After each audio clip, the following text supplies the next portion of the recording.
Hello everybody, my name is Ratnos and welcome to a tour of the housing zones here in Midnight, the two housing neighborhoods.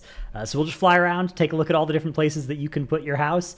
This is Founders Point, the Alliance one, and then we'll take a look at the Horde one, or you can use the chapter if you want to skip there as well. I'm filming this at nighttime, which means that it's darker than during the daytime because of the sun. So keep that in mind. It does look a little bit brighter during the day. But yeah, you can see it's a pretty big zone. So I'm on dragon riding here rather than steady flight. And there's sort of an entire unused mountain range over here where you can't really go. And in fact, it does dismount you if you venture too far away from the sort of play area that they want you to put your house, or at least it does in the Horde version. Maybe it's not going to do it to me here in the Alliance one. That'd be nice. But yeah, there's all this space over here. You can't build anything over here. You can only build your house on sort of some predetermined plot locations. So here is one of them. We've got this sort of hilly area in the north part of the zone where we've got a bunch of house options. There are several flight paths available in the zone as well. And you can fly from and between all the different ones. They've all got their own little names. So this is Cliffside, for instance. And Cliffside has these different plots near it, including my house, actually, in this this alpha is right over here. So you can see I picked this little plot right up at the top of Cliffside. Nice overlook of the entire Founders Point area. Scattered throughout this area as well, there's a lot of terrain that is not part of housing. It's just kind of part of the zone. So, for instance, we've got this tower here that nobody owns this. This isn't a player house or anything. All the player houses are in these sort of plots, and you can tell where they are because there's this fence sort of delineating where your house goes inside this. You will be able to customize the exterior as well of your house, but it's not in this build of the alpha right now. So that's the Cliffside area of Founders Point. Let's fly on down to Broomwood Hollow now. So Broomwood Hollow, it's a little bit more Duskwood themed. You can see we've got some fireflies floating around as well here. A little lake, very sort of dark and witch-y. We've got some fishing going on here from some of these neighborhood laborers, some of the people building our houses. So yeah, again, this is a non-player house here. This is just part of the terrain, and we can see there are some lakeside plots if you want to build your house here, for instance, is one of the plots that you could put your house on if you want to be adjacent to this little lake in Broomwood Hollow. Okay, let's meander on over to, I guess this is also still Broomwood Hollow, the center of Broomwood Hollow. Here's the flight point. Again, we've got some non-player houses here. Maybe this is the Flight Master's house right here, perhaps. We've got a under construction house over here, which again, this is just aesthetic. This is not, you don't have to wait for them to build your house or anything like that. It just all happens instantly. But yeah, we've got another plot over here through the trees. We've got a little fox hanging out over there. This area is called Morgan's Rest. And we've got a little graveyard theme location here. And there is in fact another plot that you could put your house right here as well inside this graveyard area. We even got sort of a cemetery and what's the name? A sepulcher? Is that the name when you've got the thing going into the ground? Tomb thing over there. Got some more house plots as well if you want along the edges of Broomwood Hollow as well. This one's one of the sort of the most remote spot that you can get your house if you want. You want to be a little bit of a loner. Oops. As I've gotten kicked out, I guess, of another player's plot. I'm not sure what the settings are on making it so you can let other people visit or kick them out. I know there is going to be options to let you adjust that. And then speaking of another nice remote plot, I do want to shout out this one as well. Plot 21 over here. Another nice kind of isolated one where you won't get bothered by too many people over on the other side of another lake in Broomwood Hollow. Okay, so that's Broomwood Hollow and the Cliffside. Let's make our way into the middle of town now. So coming out of Broomwood Hollow, again, a little bit darker. This is what it looks like at night because I was too lazy and didn't record this earlier during the day when I first got access here. So here's another plot sort of on the edge of sort of the main part of town. And inside here, this is the main hub of Founders Point. This is the sort of town square. All of this is non-player housing, so you can see we've got this area here where there's not actually any plots, and then the closest plots you can get, there's sort of this little suburb here and here where you can get plots that are kind of close to the hub in the middle of town. So let's go talk to that flight master as well. You can see as we visit these areas, I'm learning the flight points. But within the hub, we've got not only all these cute little houses that the NPCs live at, we've got the task board, which the actual functionality of all this stuff isn't in here yet, although this one does have the roster, for instance, of all of the people in this neighborhood.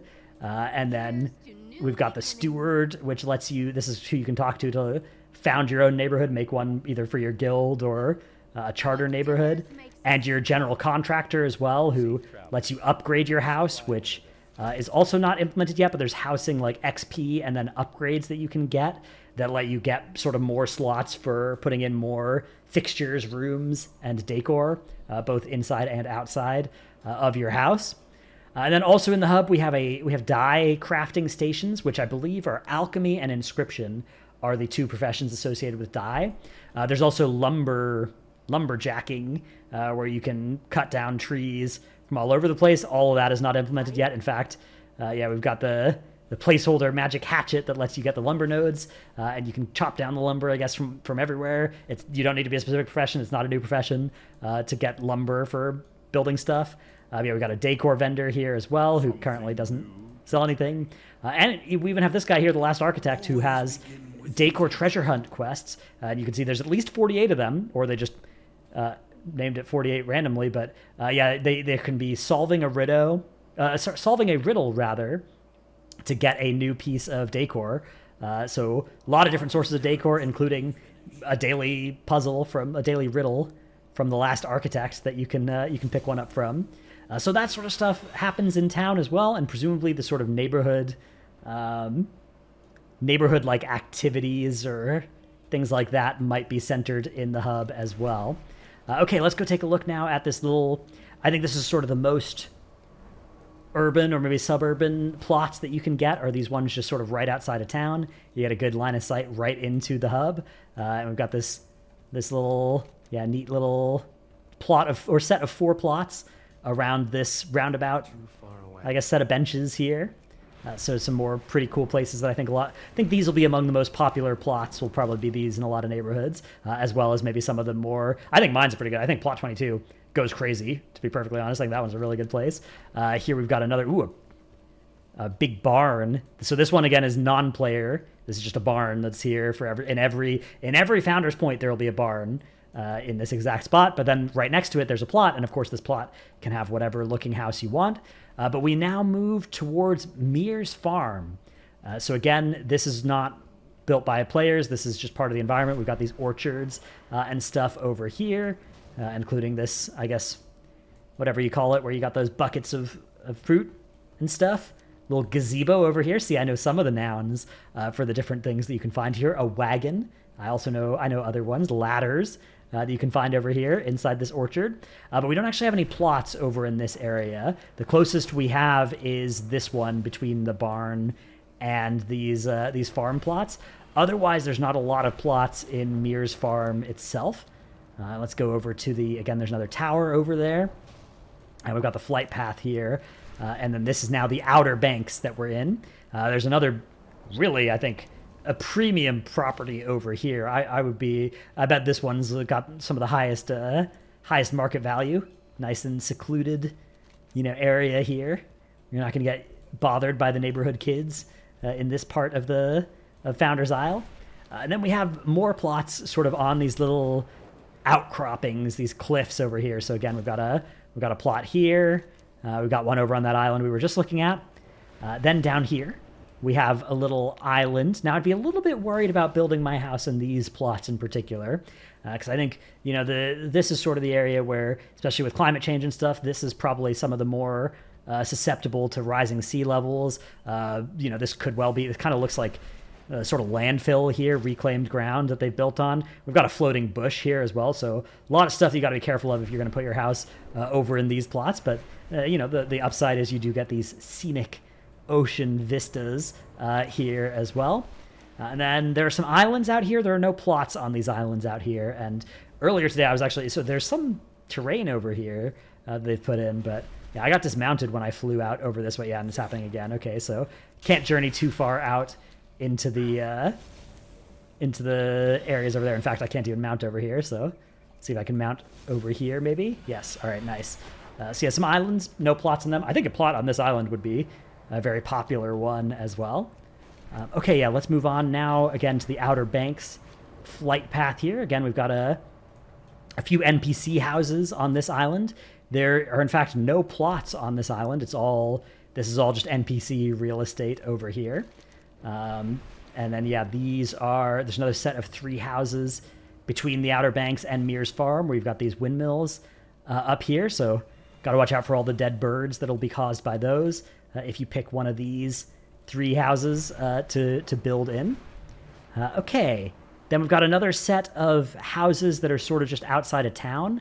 Pretty similar vibe to the ones we looked at earlier on these plots, where you can sort of just see into town, and it's mostly sort of just the Elwyn forest aesthetic that you'd get out of these 3 plots again as well. And then this is, I guess, called the Small Eyrie, is this area. And then we can fly in towards the Gilded Oaks. Gilded Oaks actually has a very high density of houses here. So we've got 2 plots right over here. And then flying in, we get a little bit more of this sort of autumn Westfall vibe in this area. And there's just a bunch of housing available here. We've got 1, 2, 3, 4, 5, 6, 7, 8, 9 housing plots in a sort of pretty small area here. So if you've got like a toxic clique in your guild, maybe they all build over here and sort of they can all be nice and close to each other. I guess there's also some pretty high density over here, but sort of out of the way of the rest of your guild. And here's the flight path in this area as well. I'm not 100% sure if they want you to be able to fly in the neighborhood. With the density of the flight paths, I kind of think that it's not going to be flyable when it actually comes out, but I don't know that for sure. All I know is right now in alpha we can fly, and I hope it stays flyable. But I wouldn't be surprised if players can build the exteriors of their houses, they end up wanting us to not be able to fly. And yeah, we actually have Faldir's Torch here. So again, we've got a beautiful lighthouse over here that is not player housing. I actually really like how much sort of built-in flavor the neighborhood has, even without any player houses. There's a lot of stuff going on. It feels lived in, and I hope they use these different landmarks as part of the sort of neighborhood activities offerings, however that ends up turning out. So yeah, let's just do a last fly back over. As we pass, again, you can see more of the Duskwood-inspired portion of the zone, and we'll make our way back towards the entrance of Founder's Point. You can see, even at full speed here, pretty large zone. Not as large as a questing zone or anything like that, but still pretty formidable zone size here. And then here's the portal back over to Stormwind, where you'll enter. And again, we've got these sort of untamed highlands up over here with no space to build your house. So again, maybe depending on how they implement these neighborhood activities, we've heard a lot of... They've mentioned them a lot. They haven't given us many details on how they work, but could involve killing mobs and stuff, or mobs taking over these areas. Both the Horde and Alliance zone feature a very similar uninhabitable swath of land, so it would make a lot of sense for fire elementals to take over this area, for instance, and then have you go and have sort of a little questing zone up inside your own neighborhood that can maybe change from week to week or month to month or whatever it may be. Anyways, that's it for Founder's Point. Let's go take a look at the Horde version. All right, welcome to Razorwind Shores. This is the Horde neighborhood area, and it's a mix of Durotar, a little bit of the Barrens, a little bit of Ajara, mostly kind of Durotar orky vibes, a little bit of sort of the southern part of Durotar maybe as well, a little bit of Waking Shores kind of too mixed in here, but yeah, this is where you teleport in from Orgrimmar. Again, a pretty similar layout to the Alliance Zone, and we have a large uninhabitable mountain range up here where they could maybe put some, questing stuff depending on how they set it up. But let's go take a look at the first area. We'll go in sort of a similar loop to the Alliance Zone. So this is Cragthorn Highlands. We've got a sort of central market stall area here. some foragers and bakers and stuff setting up here. My particular house I've chosen in this neighborhood to be plot number 44 here. This one right here, sort of central inside Cragthorn Highlands. But we've also got plots available. So we've got a big excavation of this, or maybe they're building a statue or something. Who knows what's going on over here? But there's another plot just over there. We've got a beautiful lake here. This is a plot up here you could put your house. And over here, we've got two nice and secluded plots. This one I like quite a lot, just up over far away from everybody, nice and secluded on the cliffside. And we've got another one over here that's sort of tucked away behind this mountain. So two more good ones if you're a little bit of a recluse. And then again, we've got some more that are sort of close to everybody, a few closer ones here. This is the flight point for the Cragthorn Highlands mini part of the zone. We've got another set over here of some plots overlooking the shore. Another couple nice ones. Yeah, there's one down here. You can sort of see where they are, right? These big flat areas with nothing going on in them. And then again, the fences show you the outline of the plot, and they're all the same size. They're all the same dimensions, not like large, medium, small plots or anything like that. But yeah, this is the Cragthorn Highlands part of the zone. Oops, somehow I opened up my talents.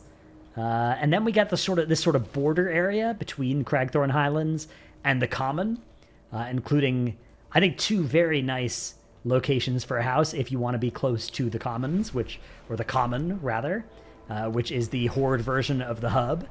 So this is the Common right here. Here we have the flight point where is the flight point?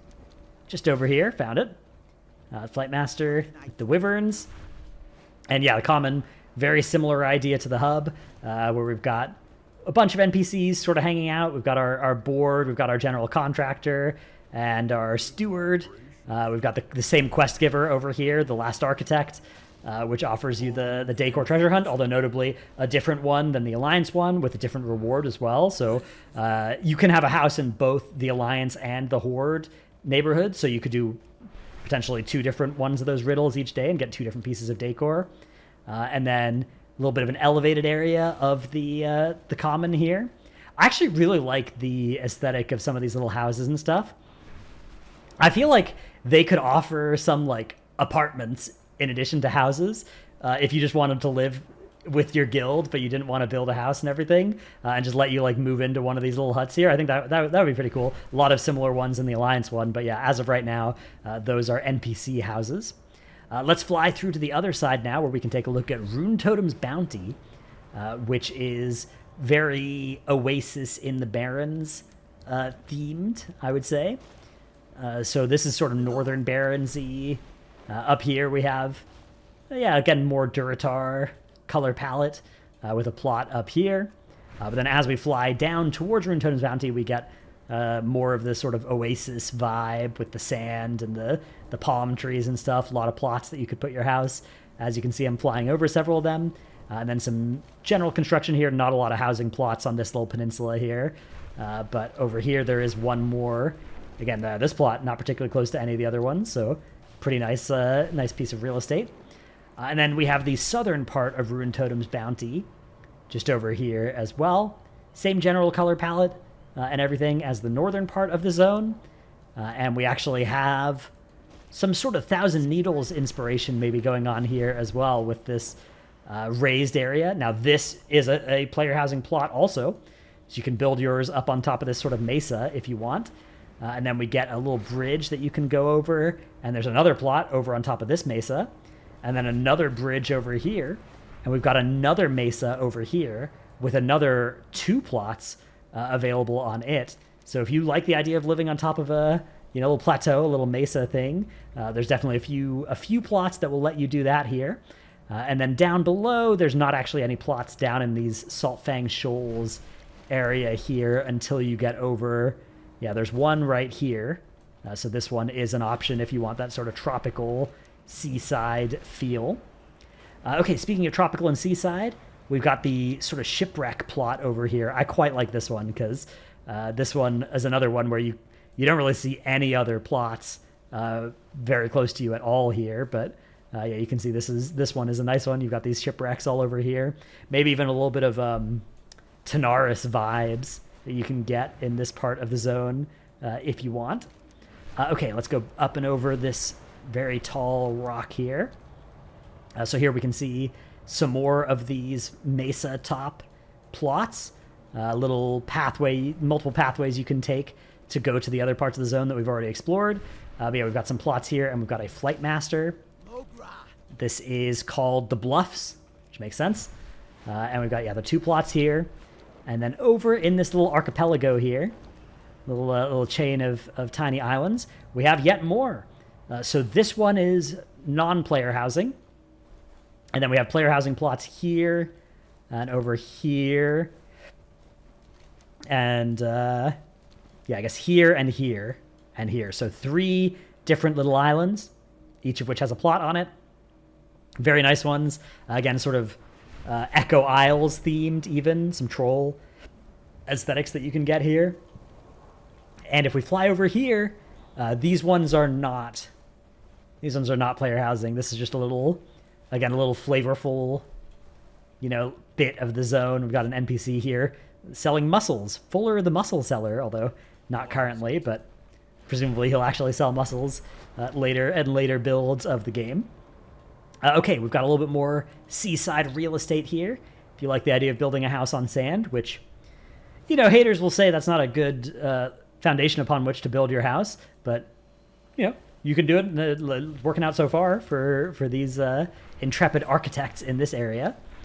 And then again, we've got another little island here. Once more, this one does not actually have player housing plots. Let's see what they call this one. This one is Saltfang Shoals East. So, but yeah, no plots on this island over here. Just some more construction, some more non-player construction. There is a plot up on this little mesa here coming out of the sea. And then back up there, that's where we first explored Cragthoran Highlands. So we have just one more flight path to discover here, which is the Bloom. And the Bloom you can find just in here. Not a lot of plots in the Bloom, I will note, but it's a very nice looking area. If you're interested in some cacti, a little bit of kind of Arizona aesthetics. I guess this entire zone looks like different parts of Arizona. But yeah, there's one plot sort of in the Bloom, I would say, and then not a lot else. You can see not a lot of other plot. I guess there's one here as well, and here and here and here. So when I said one, I was really kind of lying, because there's one right here, and one's over here. Yeah, so I just couldn't see the icon on the mini-map because it sort of blended in, but we've got a plot here, and we've got one over here. So yeah, a lot of options if you want to build here as well. I quite like these ones. You've got a nice view of the hot springs coming out over here from the Ragewater Springs even.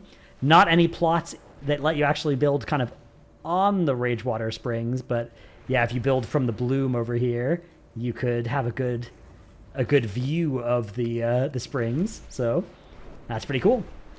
That is, and then we're just on top of some of these rocks, we've got some of the wyverns. So if you ever wonder where the wyverns for your flight path come from, a lot of them hanging out, perched atop these various mesas, various rock formations. Yeah, let's fly over the common one more time. You can see again, impressively sized zone. I will say, I think the initial excitement was way higher for Founders Point than for whatever this place is called, Razorwind Shores. But I personally am actually a pretty big fan of Razorwind Shores, having flown around it. I think there's a lot of character that they've built into these different parts of the zone. So pretty excited about that. And let's just fly over some of these unexplored, uninhabitable mountains as well. Again, you can see up in this area very Ajara vibes with the terrain and stuff here. And yeah, I can't actually mount here, so you do get dismounted flying up here, and that does kill your character. The fall damage is still enabled here, and if you release Spirit, it sends you to the Barrens as well. So that's going to be the end of our tour of the housing zones. Hope you've enjoyed. Thanks for watching. Let me know what you think. See you in the next one. Bye.